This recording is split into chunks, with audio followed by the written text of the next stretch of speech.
अस्सलाम वालेकुम साथियों। अभी कंप्यूटर पे आए और सारे जो पिछले कमेंट्स ऑब्वियसली 2 वीक्स और सो, बल्कि शायद इससे भी ज़्यादा कि कमेंट्स हमने नहीं पढ़े हुए थे तो पढ़ रहे हैं। उसमें कुछ सवाल हैं जिसका कि जवाब देते चलें। एक तो ये है कि जब हम ग्रिडलर में नान रखते हैं, जो रोस्टी टोस्टी होती है उसमें, या सैंडविच मेकर में नान रखते हैं, तो क्या हम उसको पानी लगाते हैं? तो फ्रोज़न नान जो होता है उसको निकाल के हम वैसे ही रख देते हैं, उसको पानी नहीं लगाते। वैसे ही वो बहुत अच्छा गर्म हो जाता है। बिल्कुल उसमें खुशबू भी वही आती है जो तंदूरी रोटी की कराची में आया करती थी। दूसरा, एक साथी ने पूछा, जो हम चिकन बनाते हैं उसमें हम टोमेटो पेस्ट डालते हैं, तो क्या टोमेटो प्योरे डाली जा सकती है? तो नहीं, उसका टेस्ट और उसका टेक्सचर बिल्कुल बदल जाता है। जहाँ पर टोमेटो प्योरे की ज़रूरत होती है, जो कि बहुत कम सालनों में होती है, वो जैसे आपने अगर फिजियन टोमेटो चटनी बनानी हो उसके लिए वो अच्छी रहती है, चटनी चटनी बनाने के लिए, जो पकी हुई होती हैं या तड़के वाली होती हैं।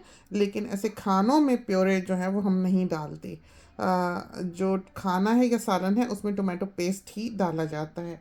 और एक और सवाल था, साइज़ चिकन का, कि जो चिकन हम बनाते हैं उसका साइज़ क्या होता है? तो यूजुअली 2 किलो होता है या 3 किलो भी होता है। बहुत बड़ा सारा बर्ड होता है वो। और उसको हम आधा पैक कराते हैं। उसको, जो बड़ी वाली मुर्गियां हैं जो 2.5 किलो से भी शायद ऊपर की होती होंगी, बहुत बड़ी बड़ी, उसको हम बुचर को कहते हैं कि आधी आधी एक एक पैकेट में डाल के हैंडफुल जो है वो बोनलेस ब्रेस्ट का डाल दे। इसलिए कि हमारे सोनी जो है वो बोन वाली बोटी नहीं खाता, और जो दामाद है वो भी हड्डी वाली बोटी नहीं खाता। हम और बहू जो है वो पिंजर शिंजर खाते हैं ज़्यादा। तो इस वजह से हम सबकी बटी हुई बोटियां होती हैं, लेकिन हमको बोनलेस की भी ज़रूरत होती है। तो हम क्या करते हैं कि बुचर को कहते हैं कि आधी आधी चिकन, अगर वो 3-3 किलो की बड़ी बड़ी चिकन है, बहुत बड़ी चिकन है, तो उसको फिर वो आधी चिकन एक पैकेट में डाल के हैंडफुल बोनलेस डाल दे। जो अभी हमारे पास चिकन है वो 1.5 से 2 किलो वाली है, तो वो हमने एक एक ही डलवा ली है।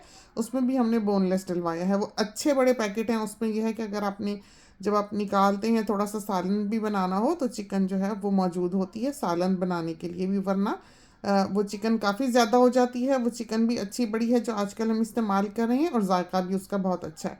अब हमें ये नहीं पता कि उसका ब्रांड क्या है या कौन सी चिकन है, और उसमें स्मेल नहीं है। हम एक दफ़ा अफ़गानी मार्केट से चिकन्स लेके आए थे, ये सोच के कि ये लोग तो बहुत गोश्त खाते हैं, बहुत अच्छा होगा, तो उनकी चिकन्स जो उसमें भी बू थी। तो चिकन जो है वो ये ना सोचा करें कि बू कैसे दूर करें, इससे धो लें, उससे धो लें, ये कर लें, वो कर लें। ये सब फजूल बातें हैं। अगर चीज़ ही स्मेली है तो किसी तरह से उसकी स्मेल नहीं जाएगी। आप बुचर बदलें, कसाई बदलें।